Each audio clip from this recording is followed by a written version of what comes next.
Welcome back, SPC listeners. Today we're going to follow my first dual cross-country in my training. We'll cover the first leg of this cross-country, from Chandler to Tucson International, in this, episode 22 of the Student Pilot Cast.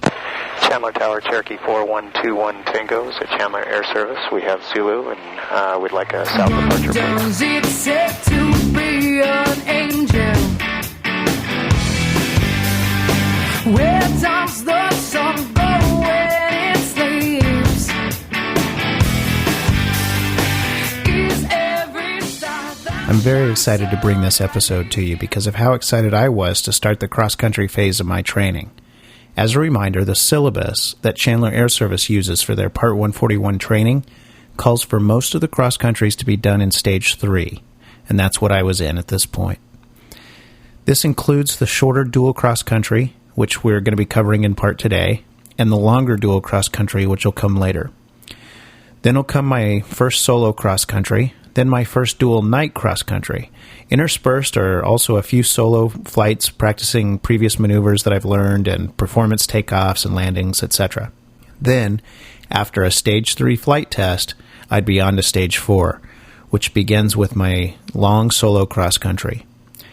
Like I said, I was very, very excited for Stage 3 and my first go-somewhere flight. And I'm very excited to finally get to tell all of you about it as well. So let's get started. We were taking one of the Tango twins for this cross-country, so-called because their tail numbers end in 21 Tango and 22 Tango. At Chandler Air Service, these are the newest of their fleet of training warriors, and are both equipped with GPS units. I mention this because my instructor Larry and I got a high-tech lesson in GPS repair and avionics repair for this flight. If I remember correctly, the GPS in this plane is a Garmin 430, which of course integrates one of the radios into the unit. We'll start here just after engine start as we turn on the avionics.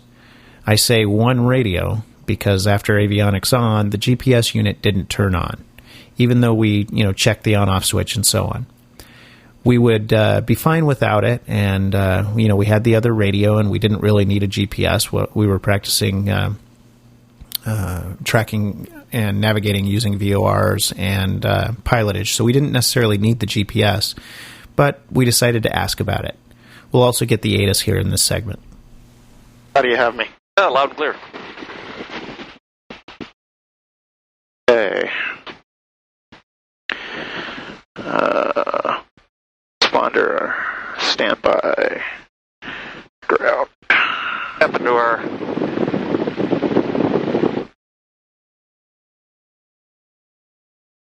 So one. Can you hear me? Yeah, I can hear you loud and clear. We just so don't one have radio, huh? Yeah, it looks like it. We don't need the GPS, but I'm wondering why it doesn't work. Call Unicom here. Because, yeah. Haven't called on Unicom in a little bit here. It's 122.95. Yeah. We just asked Audrey if they're aware of the Unicom,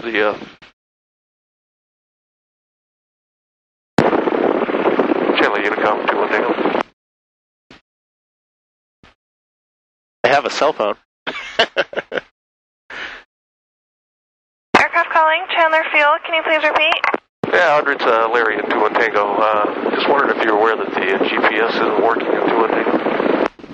The GPS has been doing weird stuff. The guys say if you kind of move it around a little bit, then sometimes it comes back on, like it's got a loose wire or something. Okay, that's exactly what we just did. Gave it a little tap, and it's working. Thanks. Okay, sorry. Have a good flight. Yeah, thanks a lot. I wouldn't rely on this too much. You got to be kidding me. All I had to do is tap it? Well, I had to grab it and kind of move it back and forth. Leave this Yeah, we can leave that out. We're going to use this anyway, so okay, sorry about that. Here, I can put it on my clipboard. Oh, okay. Stick it right here. I'll get you going here since I... All right. I'll let you do that, 2832. Well, it's good to have that advice. I wouldn't have thought to smack at one. General rule of repair. Time 1448 Zulu, wind 050 at 4, Temperature 28, dew point 7, altimeter 2985. Visual approach in use, landing and departing runways 4 left and right. Notice to airmen multiple obstructions in the vicinity of Chandler Airport up to 310 feet AGL. All departing aircraft advise ground control of direction of flight. Use caution for bird activity in the vicinity of Chandler Airport. Advise on initial contact, you have Quebec. So there you go, budding avionics repairman. I got it working by grabbing it and moving it back and forth, and voila, it started working. Since Chandler Air Service mans the Unicom for Chandler Municipal, that was the easiest way to ask Audrey in the office about it. So we were ready to taxi. I got a chance to impress my instructor with my preparedness, and then I promptly stumbled all over myself with my ground call, of all things. This was the first time I was actually going somewhere, so I got a little hung up on how much information to give to the ground controller about my departure. So here we go. Take a listen. What I did not grab is an airport facility directory, and I forgot to ask you if we had pattern altitude for Tucson. I do. Okay. I have an AFD, and I also have pattern altitude written down here. Okay, excellent. And generally speaking, it's going to be about 1,000 feet. There's a couple times I've gone someplace and neglected to write it down, and generally at least make it 1,000 feet over the field. Yeah, I got it right here. 3441. 4121 Tangos at Chandler Air Service. We would like to depart to the southwest and intercept Victor 16 Airway to Tucson. And we have Quebec. Warrior 4121 Tango, Chandler ground taxi to runway 4 left via taxiway Alpha and Delta. Taxi to 4 left via Alpha Delta, Cherokee 21 Tango. So we started taxiing out, and every day we go right by the restaurant that's on the field right there by Chandler Air Service's ramp. Today there was a young child with his parents who was standing at the taxi barrier just outside the restaurant, watching the airplanes move around the field and take off and land. You've all likely seen this scene before. Larry reached across me and made a point of waving to the child, and we promptly got an enthusiastic wave right back, and not just from the child, but the parents too. Larry then explained that when he was a little boy and his uncle was in the Air Force, he was taken to see the airplanes at an Air Force base, and a T-33 pilot, as he was taxiing, waved at him, and he never, ever forgot it. Man, I love aviation, and in particular, aviators. After the run-up, we were ready to make the 85 nautical miles or so to Tucson International, which is a Class Charlie airport. We would intercept Victor 16 and follow that first outbound from the Phoenix VOR, make a turn around Eloy, where there's almost constant parachute activity, and head inbound to the Tucson VOR and Tucson International. It would take under an hour and would be my first time leaving the Phoenix Valley. We'll pick it up here after switching to tower frequency. Remember, it was the middle of June now and getting very hot in Phoenix. I cut out most of the waiting, but it was pretty busy this day, and we actually held short for quite a while, roasting in the cockpit. Bonanza 09er Sierra number 2, follow the other Bonanza, turning right base, or correction, turning left base, runway 4 left, cleared touch and go number 2, after completion touch and go, fly runway heading. Bonanza 5609, sir, runway 4 left, cleared touch and go as number 2, after touch and go, fly runway heading. Do a normal takeoff? Yeah. Okay. Chandler Tower, Cherokee 4121 Tango is ready at 4 left. Cherokee 4121 Tango, Chandler Tower, hold short of the runway. Holding short of the runway 21 Tango. Cub 712, number 3, continue downwind, follow a Bonanza, head to the left, approximately 2 miles. 712, looking straight. And then, Cub 712, the Bonanza is directly ahead. Continue downwind, I'll call your base for a Cherokee to depart ahead here. Roger, 712, we're still looking. Bonanza 09er Sierra, squawk VFR. Bonanza 09er Sierra, squawk VFR. 712, we can have that traffic inside. Cub 712, roger. Anybody else? No, I think that's... Chandler Tower information, Romeo current altimeter 2985, wind variable at 4. About ready. I think I'll go ahead. Bonanza 09er Sierra, frequency change approved. Bonanza 09er Sierra, frequency change approved. Cherokee 21 Tango, runway 4 left, clear for takeoff. Would you like a left or right downwind departure? Right downwind departure would be fine. Cherokee 21 Tango, roger, fly runway heading. Fly runway heading, cleared for takeoff on 4 left, Cherokee 21 Tango. Bonanza 12 Tango, traffic, Cherokee departing ahead of you, runway 4 left, cleared to land. I already wrote it down for us, departure time 8:50 local, so when we activate our flight plan. 712, this next one will be a full stop, and we get a short approach, please. Cub 712, short approach approved, number 2, follow a Bonanza, turning a 1 to 2 mile left base, runway 4 left, cleared to land number 2. Land number 2, he's inside, for 63712. Cherokee 21 Tango, right turn approved. Right turn approved, 21 Tango. So Larry went over a few things with me on getting on course, and when everything was looking good, he helped me contact FSS for the first time, which in our area is Prescott Radio. Larry immediately starts instructing me on tips for cross-country flying and so on, most of which was all new to me since up to this point I'd pretty much been a pattern and practice area rat. 4 left to report a 2 ahead mile of the airplane. Report 2 miles off. We're going to contact Prescott Radio. So when you're ready, it's Prescott Radio, 4121 Tango. When they answer, all you have to tell them is we activate our flight plan as of 8:50 local time, or 1550. 1550 Zulu, I'm sorry. Okay. Prescott Radio, Cherokee 4121 Tango. If they don't answer on that, try them on 122.2 here. Try that again if you'd like. Prescott Radio, Cherokee 4121 Tango, over. Cherokee 4121 Tango, Prescott Radio, go ahead.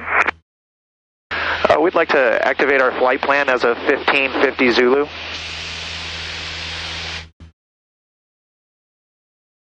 Roger, November 21 Tango, flight plan is activated, and you have a good flight.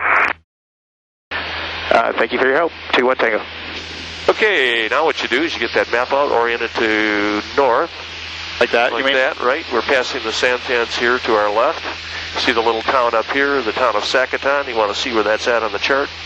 See, we just departed here. Santans on the left. It's a little hard when you're upside down. Oh, yeah, Sacaton. Looking at it, you know, if you have to occasionally flip it. You're not only going to use things that are close to you like this, but I mean, you can see a long way off. If you look way out off the nose out there, it's a little hazy. Peak. You see Picacho Peak out there. So again, you start correlating what you're seeing. And Picacho Peak's going to go to our left, correct?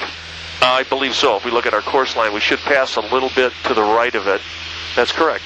So again, we're flying this VOR heading. If it doesn't take us exactly where we want to be, we'll modify that. Yeah, because again, I don't want to go to the east of Eli because of parachute activity. So if this was taking me over there, and again, this is a whole exercise in looking outside the airplane, setting up the heading. If the heading that you figured is a little bit off, obviously you're going to modify that. You're just not going to follow that blindly because that's what you set up, because maybe things are a little bit different than what they told us. And again, you see the town out here. Start, getting used to, how far away is that now? And how far away is it when you look here on the chart and figure right where you're at? It's a little hazy. But if you take a moment, again, it's like I told you how I look for airports. If you know about where you're at and you look out there and say, okay, I know an airport's there to my right, I think about which way the runway runs in relation to my flight path, so I can kind of look for a strip of pavement that runs in the direction I expect it to run, hangars, things like that. Now, sometimes you won't be able to see this far. Obviously, nothing wrong with looking out in the distance and using Picacho Peak. By the way, I got traffic out here about 10 o'clock. Our altitude looks like he's quite a ways out. A couple miles. You got the I-10 out here. Again, look at where that's out on the chart. Out here. And according to what we should cross here, it about Casa Grande. If we're right out here and we're passing the Santans and coming up to Sacaton, how far should we be from that freeway? Looks to me like we're about 4 miles. And again, thinking ahead of the airplane again here, next frequency we want to monitor is Casa Grande. They have parachute activity there, so if you want to put 122.7 on. 122.7. And they told us parachute activity on a certain radial off the Stanfield VOR, so many miles. If you're out over here, over the the mountains here, you should be okay. But again, we're just going to start monitoring those frequencies. Let's put it on COM 1 here if we got it. Because they'll make some announcements too if they have parachute activity. But okay, so there I was doing a flight to somewhere. I was still very excited. Let me digress for a minute. Since I've completed my training, I've learned about something called scenario-based training, which is starting to catch on with some flight schools and some instructors. Essentially, if you're not familiar with it, it's simply a philosophy for training that uses cross-country flights and missions or mission-based training as the platform or backdrop for most of the training. In contrast to what I did, instead of doing only touch and goes and high air work and then adding cross countries at some point later on, this different method of instruction would have some of your first flights actually going somewhere and doing some of the other work along the way. It's basically a train like you'll fly philosophy. I think this would be an interesting approach. I don't have firsthand experience learning this way, as I was taught using the more traditional methods and syllabus, but I think it may help some people keep interest in training who might otherwise quit. I'm not sure, but throughout my training, I was so looking forward to the cross countries that I think it could help some people stay interested and stick with it. I was sticking with it no matter what, though, so I'm sure that the way I trained will work out just fine for me. So let's get back to this flight. It was fairly uneventful once we got underway, as most cross countries seem to be. Larry continued teaching almost the whole way. He taught me about the finer points of tuning the mixture and about staying ahead of the airplane, about navigating, about monitoring for skydiving traffic, etc. Everything was pretty routine, as it turns out, until we started descending into the Tucson area, and I was in uncharted territory, so to speak. I'd never done this before, landing at a busy scheduled airline-type airport, landing in a Class Charlie airspace, going to different cities, and landing in an area I wasn't familiar with. It was good stuff, but it was all new to me. So we're passing Picacho Peak, and this is a very easily identifiable landmark that shoots out of the desert floor. Larry starts to go over what I'm to expect coming up. And remember, this is new to me, so it sounds basic now looking back, but at the time there was a lot of learning going on here. By the way, I'll try to remember to include a picture of Picacho Peak in the show notes that I've taken from one of my now fairly frequent trips down to Tucson. It really is quite beautiful. Let's get on with the flight, though. During this segment, the runway we're looking for is Pinal Airport, which incidentally is a common storage facility for unused airliners out here in the desert or other airplanes that are being mothballed or put on hold, so to speak. Picacho Peak, beyond that, you'll see that. We'll fly right over... Which one is that? Pinal. Pinal, okay. Now again, whether you make what you want to accomplish here is staying ahead of the airplane and listening to ATIS when you should, monitoring. So should we go to 12305, which is their... Yeah, now if you wanted to monitor Pinal, the next one we monitor is that. And again, if you make a little mark on your chart or somewhere on there to remind yourself when we get to Pinal, let's go ahead and pick up ATIS for Tucson. Okay. Find out what runways they're using, get the designator. Then just beyond that, you're going to reach Marana. And that's when you're going to call Tucson approach. So prior to we're going to get the ATIS, then we'll rehearse a little bit what you're going to tell Tucson. Not traffic, Channel 44, let's cross 112. Yeah, we should be pretty much lined up with the runway, so... Yeah. We got and it's... I'm fortunate enough to have seen it before, so I know where it's at. And it's just past the peak, right? Yeah, just past the peak. So I think I see it out there. Yeah, you look for some buildings. Like I said, this far out, think about which way that runway runs in relation to your course, so you can look for a patch of ground there. I don't see buildings, but I see a patch of ground that looks like it could be a runway. Because I see some buildings. You do? Yeah, right off your nose. About halfway between the horizon and where the nose is at. I see some buildings out there, and that's the airport. Okay. Right in there, like I said, if you put a little mark on the chart, let's listen to ATIS when we get fairly close to that. Go ahead and get that information. Teleport setting up for a 1-2 takeoff, left downwind departure for now. All right, let me see where we're at here. Orient this. And here they've had parachute activity here before, and there's times I've gone through here and didn't get a note about parachute activity. So it's, when in doubt, it's best to bear to the east of Pinal Air Park here, because they jump on the west side of the airport over here. But again, it's another good reason to monitor that frequency. Sherpa 1 is turning right for a final runway 12. And we're about 7 miles out. Now traffic, Shadow 29, OH58 is on the go. 12 takeoff, left downwind departure. Now traffic, Shadow 44 is left downwind 12. So it is quite a bit beyond. I don't know if you can see it now. I can start to see, I see the runway now. The runway's difficult to see. A little to the left of your nose. I'll put it right on your nose. Clear the traffic pattern to the north. I see it. Yep, okay. There's some traffic out here, so I'm going to go ahead and stick a landing light on the approach. Now, just beyond that, and it's very difficult to see in the distance, will be Marana. What else can we use here? Because there's out over here to the east, to the west, glider port is a glider port, and you'll see that as you get a little closer to you. That's something you can look for. Again, when you try to identify it, somebody says, what's that airport is that? You can say, it's that one right there. Well, they're going to say, how do you know it's that airport?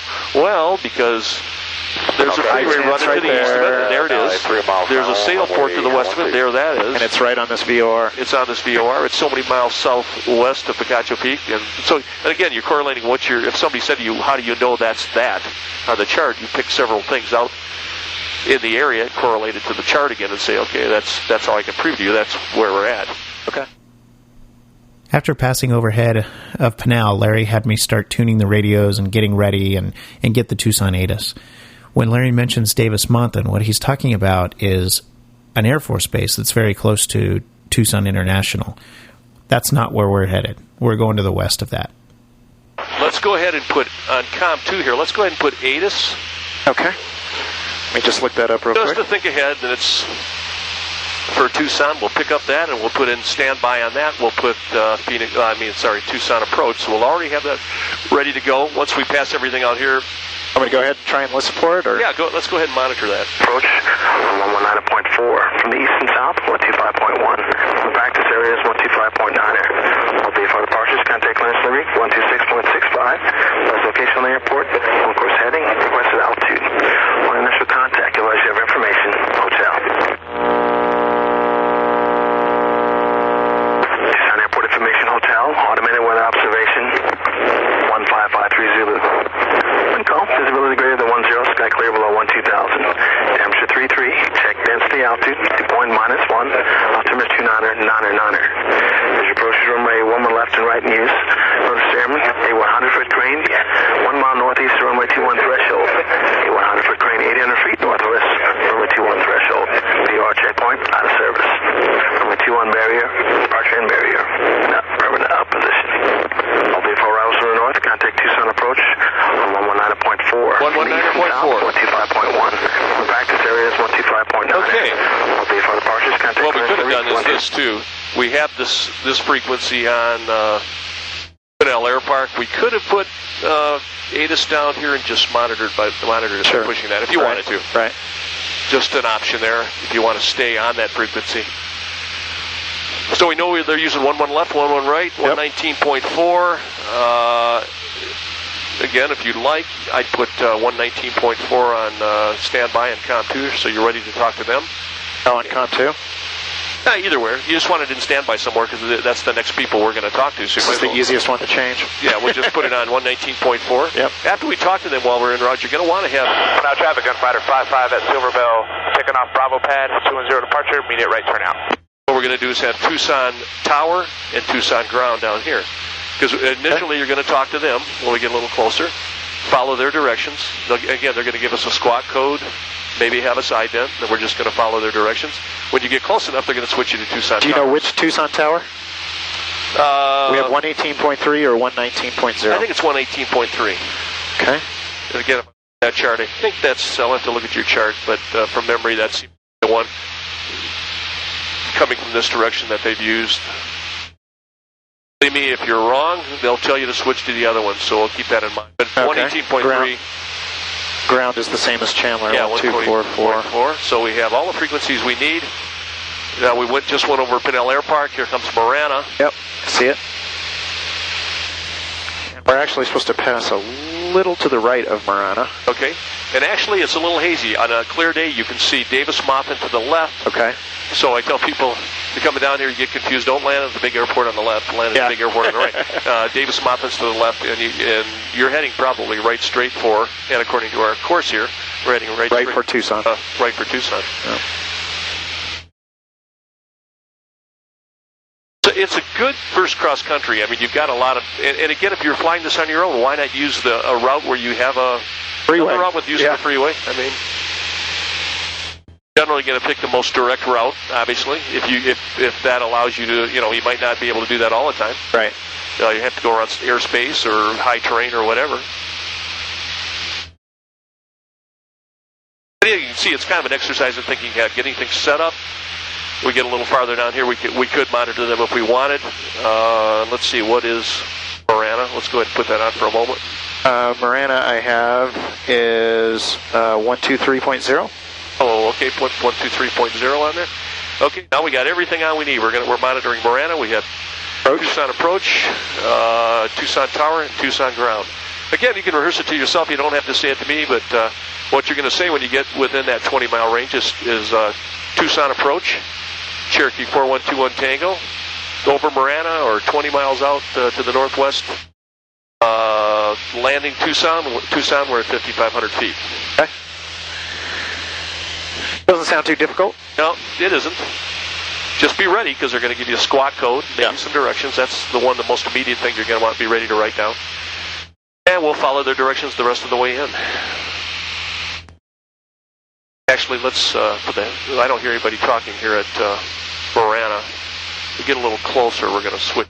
You can start listening to approach. Yeah, I haven't heard any conversation on the frequency for Marana. Let's go ahead and switch. Last time I went down, unfortunately, I went down not too long ago, maybe a week ago, with one of the other students, and the radar was out of service. Oh, really? Yeah, so it was basically like going into Delta airspace. Unfortunately, it was easy, but. Cherokee 5950 Kilo, Tucson approach. Are you on? Okay, so he had me switch over to Tucson approach, as you heard, to start monitoring it. We'll pick it up there. Pay close attention to my initial call. Even after discussing it quite a bit with Larry, I still blew it. Oh well, live and learn. You can begin to see the city, and actually you can see a little to the left of those. You see a patch of ground out there that looks a little bit lighter. Off the left of the nose, that's Davis-Monthan. Yeah, just see it out there. Oh, yeah. Davis-Monthan. If you look to the right off our nose, you see a little patch of brown out there. That's Tucson right there, Tucson International. How high are these peaks? Tucson approach Falcon 346 Papa Charlie, 9,000, climbing to 14,000, turning to heading 300. Yeah, it looks like it goes to 4687. Yeah, that's probably the ones to the right, so you're okay right here. Circle 1, Tucson International, 1 o'clock, 10 miles.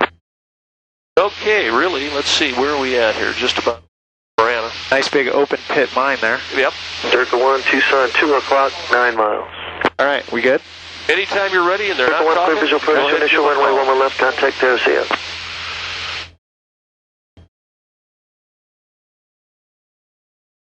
Do I just do a cold call first and let him answer? I give the whole thing. I say Tucson approach, we're 412 Tango. Papa Charlie, proceed direct. You can say over Marana, 5,500 feet, landing Tucson. Phoenix approach, Cherokee 4121 Tango's over Marana, 5,500 feet, inbound for Tucson. What? Really? Did I just say Phoenix approach? Yep, I did. Crap. All right, here we go. Cherokee 4121 Tango, this is Tucson approach, squawk 0433. 04. Sorry about that, 0443. What? Really? Did I just say 0443? Yep, I did. Crap. All right, let's hear that again with the correction coming from the controller. 04. Sorry about that. 0443 for Tucson approach. This is 21 Tango. 0433. 0433. That's 0433. 21 Tango. Okay, I'll let you put that on there. That's okay. You're used to saying Phoenix approach. Yeah. No big deal. They corrected you. Yep. You told them you were landing Tucson. When I say landing Tucson, I'm just letting them know I'm landing. 21 Tango Radar contact, a half mile south of Tucson, Marana. Make straight in approach, runway 11 right. Make straight in for 11 right, 21 Tango. Okay, so Tucson has a few runways, but the main ones are parallel 11s, right and left, and of course they're reciprocals. 11 right, which is where I was being sent to, is smaller, skinnier, and generally used for GA traffic. 11 left is huge, closer to the terminals, and generally used for scheduled airlines and a lot of military traffic like C-130s, F-15s, F-16s, etc. So we just continued descending and setting up for 11 right. I started to realize that I had never done a straight-in long approach like this before, so I kind of had to wing it, pun intended, and got some tips from Larry, of course. A few minutes later, I realized that because I hadn't done an approach like this before, I really didn't know when to start descending, so I asked. He gave me a quick lesson on how to gauge your descent and where I might start descending and so on. There was a lot of radio traffic over us while we were talking, so I'm not including all of that here, but it was pretty straightforward. I had the field clearly in sight now and could see the big left runway, but not my runway. But knowing that the big one was on the left, I just moved over to the right of it and expected to start to see the smaller one, which I eventually did. I was just slowly descending and watching the field details start to become clearer and clearer as we got closer. We'll pick it up there. Now you can see when you get beyond these hills, 22 Alpha Juliet, Roger. Proceed on course. You'll start to see that runway, and now when we get a little bit closer, I'd go ahead and start a cruise descent. Right about now? Hold off just a little bit here.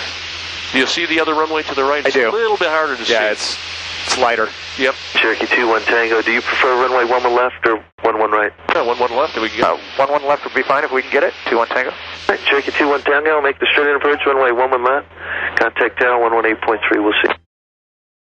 Contact tower 118.3, and we're making straight in for 11 left. Cherokee 2-1 Tango. Thanks for your help. You bet, sir. Okay, over to Com 2. Cool. Now I got switched over to the big runway. Everyone knows it's cooler to land on the left with the big boys. Let's continue. I'll let it run on to short final. Just check your transponder. Just Tucson Tower, 2-1 Tango's with you for 11 left. That's all you have to say. No, we left. We haven't changed it. 0413. When you came in, you were tagged up as 08 Foxtrot. Now you're tagged up as Baron 1 Mike November, so something's wrong there. Cessna 68 Echo, turn left next taxiway, hold short of 11 left, remain this frequency. Turn left, Alpha 13, hold short, 11 left.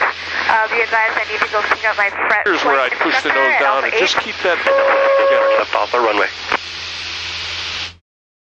Tucson Tower, Cherokee 4121 Tango is with you for 11 left, 5,500 feet. 1466, runway 11 left, cleared land. Thank you, Gun 1466.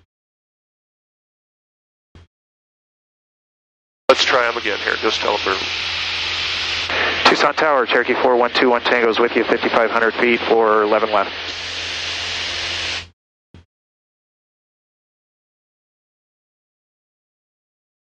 Now here you can see you're going to have to start a descent here. So let's start a cruise descent right there. And when 21 Tango, Roger, continue. Wilco 21 Tango.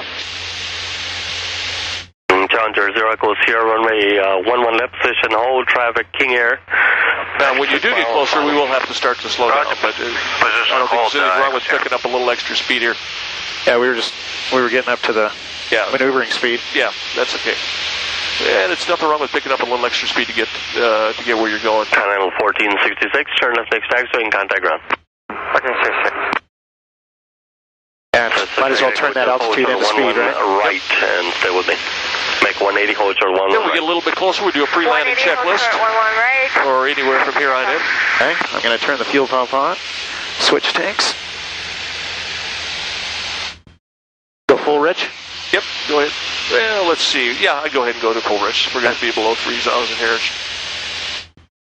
Now you're going to have to keep that descent going. Now you can kind of, like I said, as you get a little closer, your senses kick in, and like they do back at Chandler, you know, the place you're used to landing at, start using your sense of distance. Continental, okay. Challenger 0 Echo Sierra, runway 11 left, flight 120, clear for takeoff. Roger, heading 120, clear for takeoff, Echo. Hunter 1, Roger, hold short 2-1. We'll pull back that power just a little bit because you're right, we're getting a little bit fast there. Cessna 02 Foxtrot, turn left next taxiway, hold short of runway 11 left, remain on this frequency. Turn left at taxiway Alpha 11, hold short of runway 11 left, 02 Foxtrot. Cessna 68 Echo, turn right on runway 11 right, and back taxi to Alpha 8, then turn left on Alpha 8 and hold short of 11 right after you are exit. Alright, turn right on 11 right, left on Alpha 8, and then hold short 11 right, 68 Echo. Now we're coming up to pattern altitude, so from here on in... I got 1 red in the VASI, right? Okay, that's what I see, so you're... Start slowing it up? Yeah, right from here on in, you can see the PAPIs, let's use those. Yeah. Tucson Tower, X-ray, Bravo, Alpha, Quebec, Echo, holding short 11 left. This talk is pretty strong. Alpha, X-ray, Bravo, Alpha, Quebec, Echo, Roger. Time to give him a landing light, hopefully if there's to land here, we get closer if he doesn't. Zero Echo Sierra, I need you to start rolling. Clear for the immediate takeoff. On the roll, Echo Sierra. Don't worry, I'm not going that fast. Tango, runway 11 left, your land caution, white turbine, Sparting Challenger. Oh, clear to land, 21 Tango, 11 left. Okay, very good. It's a Challenger taking off. Let's see where he rotates. We're going to land well before his... Right. So... Cessna 02 Foxtrot, without delay, cross runway 11 left, contact ground on the other side. Good job. Crossing 11 left, then contact ground. There we go. Halfway down. Tower 3 red and a white, so just a touch low. Yeah, you can start slowing it up. Roger. Now, from this distance, you're used to flying it from this distance. Right. Just like you turn base at Chandler. When you're ready, you can put that. Challenger 0 Echo Sierra, contact notch. Showing departure, Echo Sierra. Okay, a couple of things. First, I thought it was pretty funny that the controller was getting on that Challenger pilot to get the heck out of Dodge. He's definitely used to handling bigger airplanes than me. I was moving so slowly compared to everyone else operating on that runway that there was plenty of separation between us. I wouldn't be down for another 2 or 3 minutes, but on his scope, I'm sure it seemed closer based on the speeds he's more used to. The second thing to note here is that Larry talked about this being just like Chandler now, starting to become familiar. Well, I knew what he was saying, but as I got closer, I realized how different this sight picture would be. Okay, I've landed on a giant runway before, but it was at night. Listen to episode 20 for info on that one.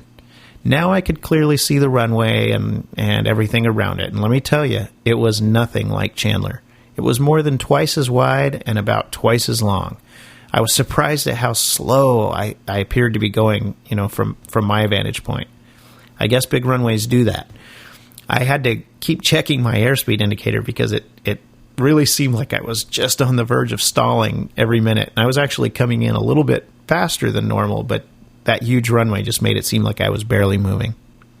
All right, and another thing to listen to in the next segment. F-16s. Yep, holding short of my runway was an F-16, and behind him, a Southwest Airlines 737. I really felt like I was puttering in, man, with an F-16 waiting for me. I swear I could almost hear his fingers tapping on the stick in the cockpit and hear him muttering something like, "Come on, come on." Meanwhile, the controller is telling the C-130 traffic behind me to maintain slow as practical. I was sandwiched in here. Okay, here's the landing. Red, 2 white. Roger. Feels like you got a little bit of crosswind, doesn't it? Just a tad. Right to left. Cruise 77, Roger. Continue. Cruise 77, there'll be F-16s in possession. F-16s there? Don't want to Cruise 77, maintain slowest practical speed.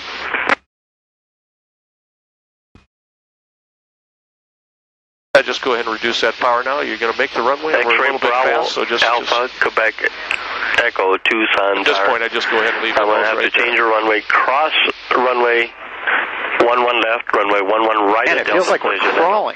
That's because it's a big, wide runway. We'll cross 11 left and hold short. Nice and straight. Hold on runway 11 right. Alpha Quebec. Hunter 1, cross runway 21, runway 11 left, position, hold traffic C-135 Alpine. Okay, let's go ahead and... And Cherokee 21 Tango, turn left next taxiway and contact ground. We'll turn left to contact ground, Cherokee 21 Tango. Very good. What I was trying to think of as we were going in there, and I didn't want to talk too much because we were then let's wait till we clear the runway here. Let's get off the runway up here. Oh, yeah. That's a long hold short line, isn't it? There is. And we're going to the main transient ramp. So Tucson ground, off at Alpha 7. Tucson ground, Cherokee 4121 Tango is off of Alpha 7. We'd like to taxi to transient parking. 4121 Tango, roger. Turn left at Alpha behind the Cessna and taxi base at tower. You can call all the FBOs once you reach there on 122.95. And if you want to go somewhere else, let me know. Will do. We'll follow the Cessna on taxiway Alpha to the ramp. 21 Tango. This is 02 Foxtrot. You can use the inner ramp. Well, we taxied in to the executive terminal, shut her down, and my first cross-country was over. I had landed on a giant runway with an F-16 waiting for me and a C-130 bearing down on me from behind. I was in heaven. I was proud to have completed this, and I was looking forward to the trip home, which, of course, I'll cover in the next episode.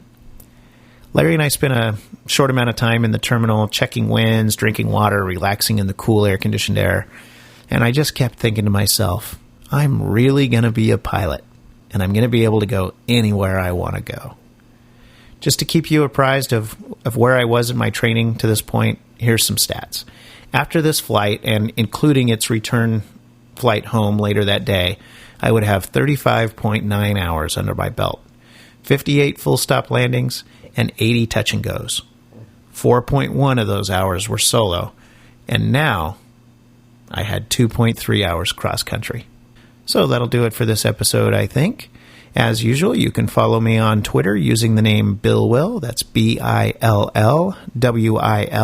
And also feel free to email me at bill@studentpilotcast.com with feedback, questions, comments, etc. Alternatively, you can also contact me through the website, www.studentpilotcast.com, by clicking on the contact link near the top. Oh, and I want to mention something else really quick. My most frequently asked question, by far, has to do with how to record both audio and video in the cockpit.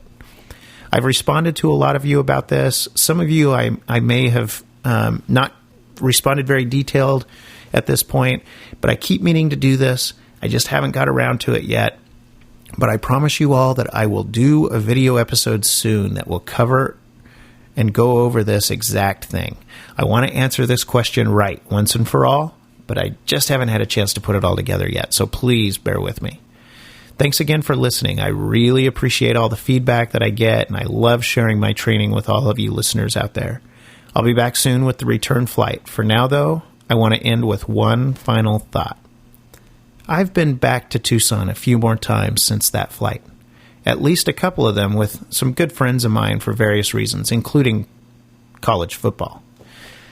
That old airport near the Mexico border in that old west town of Tucson will always hold a very, very special place in my heart. I think it's pretty obvious why, especially to all you pilots out there. You'll certainly understand. After all, it was my first real destination as a pilot.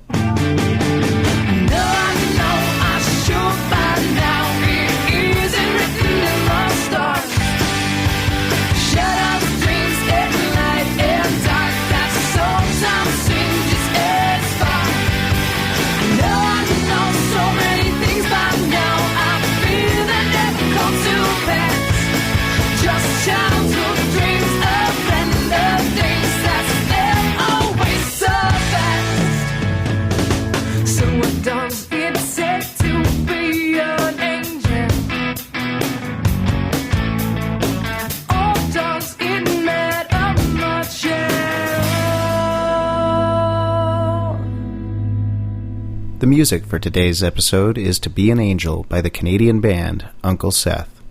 You can get more information and subscribe to the Student Pilot Cast using iTunes, Zune, or any other podcast aggregator at www.studentpilotcast.com.